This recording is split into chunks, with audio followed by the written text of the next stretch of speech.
S kakšno javno podporo domači politiki zaključujejo letošnje leto? Kakšna so izhodišča strank pred vstopom v volilno leto 2026?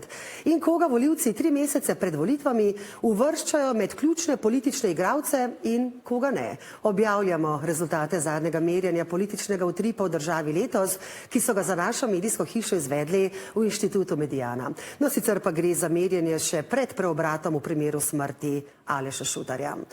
Golobova vlada leto končuje s podporo dobre tretjine volivcev, več kot polovica državljanov aktualni oblasti nasprotuje, neopredeljenih je 13% vprašanih.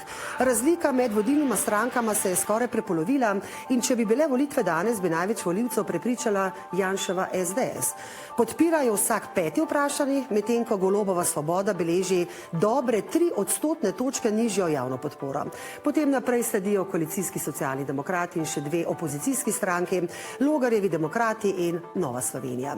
Za njimi je blok neparlamentarnih strank s podobno podporo volivcev, Resnica, prerod Vladimirja Prebiliča in Pirati.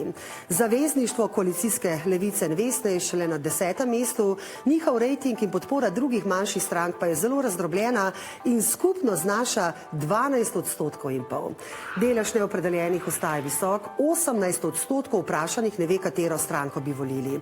8% ne bi zbralo nobene politične opcije, ostali pa niso želeli odgovoriti.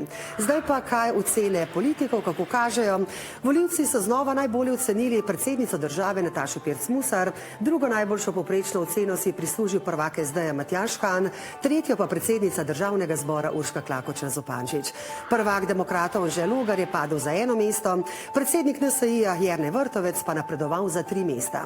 Njegov najverjetnejši politični zaveznik in predsednik državnega sveta Marko Lotrič je na polovici lestvice pred predsednikom vlade Robertom Golobom in sokoordinatorico Levice Asto Vrečko. No, december za Vladimirja Prebiliča ni najboljši mesec, na lestvici priljubljenosti je zdrsnil za 2 mesti in je 14.